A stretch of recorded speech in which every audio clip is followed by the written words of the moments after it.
જ્યોતિષ. હવે આ જે શબ્દમાંથી બન્યું ને જ્યોતિષ એટલે ઈશી પુંજો, જે આકાશમાં ગ્રહો છે દૂર દૂર સુધી ફેલાયેલા, એની માનવ જીવન ઉપર જે અસર થાય છે ને આ ઈશી પુંજોની, તેનું નામ છે જ્યોતિષ. વાત કરીએ તો 18 જ્યોતિર્ધર થઈ ગયા, બહુ મોટા ઋષિમુનિ થઈ ગયા. પ્રાચીન કાળથી તેમણે અનેક ગ્રંથોની રચના કરી, જેનું આગળ જતા નામ પડ્યું જ્યોતિષ શાસ્ત્રો. આગળ જતા તેના પુરાણો બન્યા, ગ્રંથો રચાયા. વાત અહીંયા છે કે જ્યોતિષ તો કે માનવીને ઓળખવા માટેનું કોઈ એક સાધન જોઈએ. જ્યોતિષ શબ્દ જે એવું કહેવાય કે વ્યક્તિગત પોતાનું ભવિષ્ય, પોતાનું ભવિષ્ય શું છે, પોતાની શું લાક્ષણિકતા છે, કોઈ વ્યક્તિ શું કરવા જન્મ લે છે, કોઈ વ્યક્તિએ કેમ જન્મ લીધો છે, જીવનમાં તે શું કરશે, કેવું કરી શકશે, કેટલું કરશે, એ બધું જ્યોતિષ શાસ્ત્રથી ખબર પડે. પ્રાચીન કાળથી જ આ જે ગ્રંથો રચાયા તેમાં જે વિશેષ રૂપે ભાર મૂકવામાં આવ્યો છે જે માનવ જાતના કલ્યાણ માટે છે. જ્યોતિષ એટલે જાણવાનું છે કે આપણામાં શું કાબેલિયત છે, આપણામાં શું ખૂબી છે, આપણામાં શું ખામી છે. આ બધું આપણને પારદર્શક, જેની જોડે આપણે જ્યોતિષ વિષયનું માર્ગદર્શન લેવા જઈએ ને તેના દ્વારા જાણવા મળે.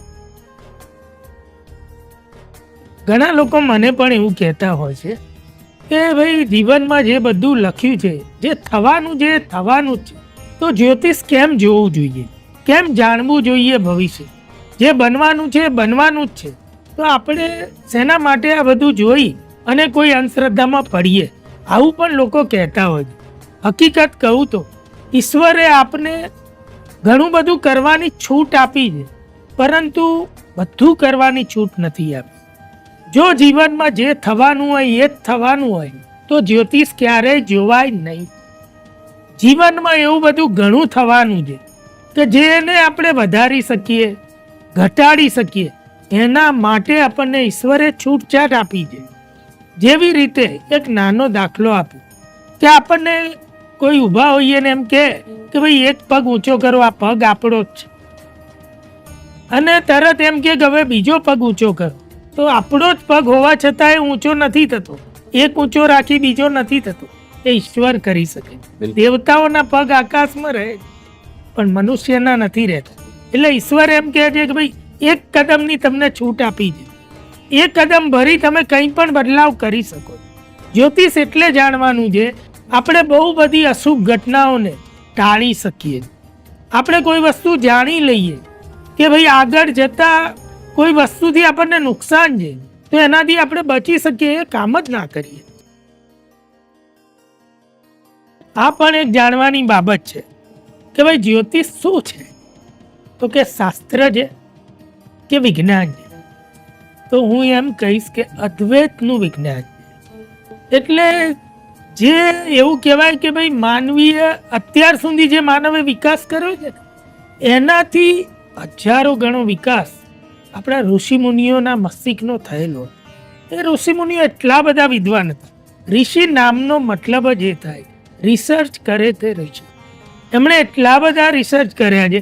અહીં બેઠા બેઠા એવું કહ્યું છે કે ભાઈ મંગળ ઉપર આવવું જ હતું, એવું તેમણે ગ્રંથોમાં શ્લોકોમાં લખ્યું.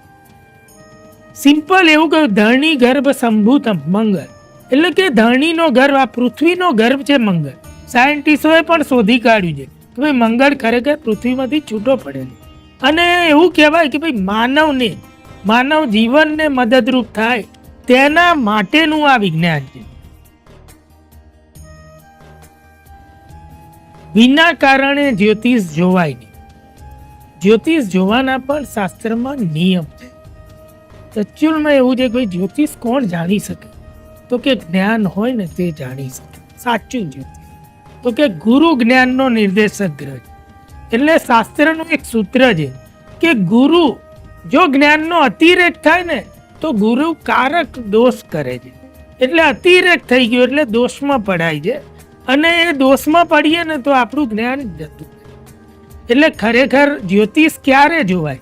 તો કે કોઈ સમસ્યા હોય એના સમાધાન માટે જોવાય, જીવનમાં કંઈ જાણવું હોય, માર્ગદર્શન મેળવવું તેના માટે જોવાય, કોઈ એવું કાર્ય કરવું હોય શુભ માંગલિક તો મુહૂર્ત જોવા જ્યોતિષ જોવાય, લગ્ન કે વિધિ વિધાન કરવું હોય તો આપણે કંઈ જ્યોતિષ જોઈએ અને તેના માટે જાણી શકીએ. ભવિષ્ય કોઈ યોગ જાણવા માટે આપણે જ્યોતિષ જોઈએ. હકીકતમાં જ્યોતિષના સિદ્ધાંતો એવા છે, જ્યોતિષના ગ્રંથોમાં એવી ઋષિમુનિઓએ વાત કરી કે માનવીને મળ્યા વિના ખબર પડી જાય. સચોટ જાણી અને જ્યોતિષ જોવું જોઈએ, ખરેખર એવું છે. અન્યથા ઘણીવાર આપણે બધાને જ્યોતિષ દેખાય છે પણ એ સાચા જ્યોતિષ હોતા નથી, કારણ કે એટલો અભ્યાસ નથી. કેવળ જ્યોતિષ કોઈ પુસ્તકો વાંચી લેવાથી, કોઈ મેગેઝિન વાંચી લેવાથી કે કોઈ જગ્યાએ જઈ 6-12 મહિના શીખવાથી આ જ્યોતિષનો વિષય હજમ થાય એવો નથી. એના માટે કડી સાધના, એવા ગુરુ મળવા, એવા ગ્રંથો જાણવા, એ પચાવવું, જ્યોતિષ તમે બનવાના તમારામાં ગ્રહો હોવા, એવી ડેપ્થ હોવી, આ બધી વસ્તુ ભેગી થાય ત્યારે આપણને ખબર પડે ને તો જો એમાંથી જવાબ નીકળે છે ને તો મહદઅંશે સાચો નીકળે છે. એટલે ઘણીવાર આપણને એવું લાગે તો એનું કારણ છે કે આપણે જ્યોતિષ જાણી અને પૂછીએ છીએ પણ એ ખરેખર સાચા જ્યોતિષ છે કે નહીં એ આપણને ખબર નથી. એટલે બધાના અલગ અલગ જવાબ. કે જે આપણે આગળ સવાલમાં વાત કરી ને કે ભાઈ જ્યોતિષ બધા અલગ અલગ કેમ ને જ્યોતિષ સાચું કે ખોટું. વારામિહિરે બૃહદ સંહિતામાં એક અધ્યાય લખ્યું. જો ઋષિમુનિ કેવા હતા બધા, એમણે 20 અધ્યાય કરી એક અધ્યાય લખ્યો છે, 56મો અધ્યાય છે. અને એમાં એવું લખ્યું છે કે પહેલા જાણી લો કે સાચો જ્યોતિષ કોણ. તમને ખબર પડી જાય કે આ જ્યોતિષ છે તો એના નિયમ કયા છે. તો એક તો કે તમે જેને જોવો ને જ્યોતિષ અને સૌમ્ય લાગે, તમને એમ જોતાની સાથે તમને દિલમાં ઠંડક થાય અને આ માન ઝલકે, એ સાચો જ્યોતિષ. ક્યારેય કોઈને ભડકાવે નહીં, સાચું કહી સાચું માર્ગદર્શન આપે, એ સાચો જ્યોતિષ. ખાલી પૈસા પડાવે એ સાચો જ્યોતિષ નહીં. એવું ઋષિમુનિએ અંદર લખ્યું છે કે ભાઈ પૈસાથી જ્યોતિષ જોવે ને એ પણ સાચો જ્યોતિષ નહીં. પૈસા ના લેવાય તેવું તેમણે નથી કહ્યું. રાજા મહારાજાઓના સમયથી ધર્મગુરુઓ જ્યોતિષીઓને પૈસા કે ધન અપાતું હતું પણ એ માગણી નથી, કોઈ વસ્તુના રેટ નતા.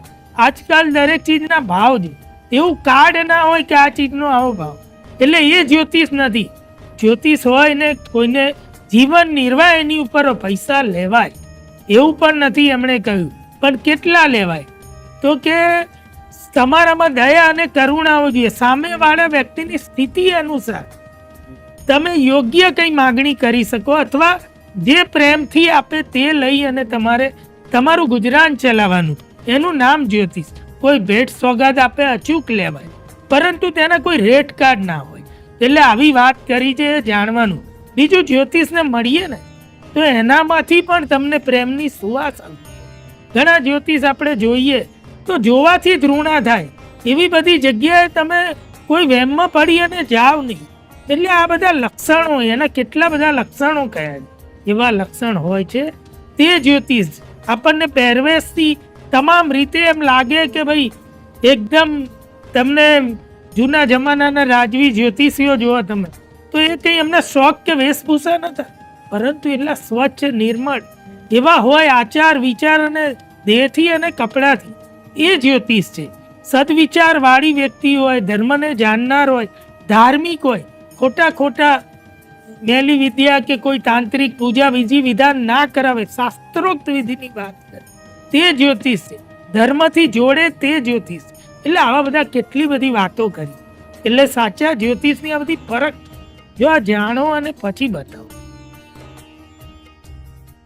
હવે જે આપણે વાત કરી કે ગ્રંથોમાં કોઈ ઉદાર, આપણા ગ્રંથોમાં એવું કહેવાય કે સૌથી પહેલા તો જ્યોતિષ કેટલું જૂનું, તો એવું કહ્યું છે કે ભાઈ હજારો વર્ષ જૂનું, કે જે આપણને પૌરાણિક અવશેષો મળે છે તો એવું કહેવાય છે કે ભાઈ હજારો લાખો વર્ષ પહેલામાં પણ જ્યોતિષ જોવાતું. ભગવાન શ્રી રામના જન્મ સમય પર મહારાજ દશરથની કુંડળી જોવાઈ છે, તેના પણ ઉલ્લેખ રામાયણ કાળના ગ્રંથોમાં છે. બીજું એવું ખાસ કહ્યું છે કે ભાઈ ભગવાન શ્રી રામ, ઘણા લોકો એવા પણ સવાલ કરે છે કે ભાઈ ભગવાન શ્રી રામના જીવનમાં આટલું દુઃખ આવ્યું તો પછી તેમનું જ્યોતિષ કેવી રીતે જોયું? તો આપણે એના માટે પણ એવું શાસ્ત્રમાં કહ્યું છે કે ભગવાન વિષ્ણુનો ભગવાન રામ એક અવતાર હતા, તેમની લીલાનો આ એક ભાગ હતો. માટે સમગ્ર બાબત આવી રીતે જોઈ અને તેની અંદર મૂકવામાં આવેલી છે. અનેક ગ્રંથોમાં, મહાભારતથી માંડી અનેક ગ્રંથોમાં પણ જ્યોતિષના કેટલા બધા ઉલ્લેખો છે. યુદ્ધ શરૂ કરવા માટે ભગવાન શ્રી કૃષ્ણએ મુહૂર્ત જોવડાવ્યું, તેના પણ ઉલ્લેખ છે. જમીનની પસંદગી, યુદ્ધ કરવા માટે જે જમીનની પસંદગી કરાઈ તેમાં પણ જ્યોતિષનો ઉપયોગ કર્યો છે. જે મહાભારત ગ્રંથ જાણતા હશે તેમણે તેમાં પણ તે જાણ્યું હશે કે તેમાં પણ દિશા અને તમામ ચીજ જોઈ અને નક્કી કરાયું હતું. એટલે જ્યોતિષનો ઉપયોગ આજકાલથી નહીં, હજારો લાખો વર્ષથી છે.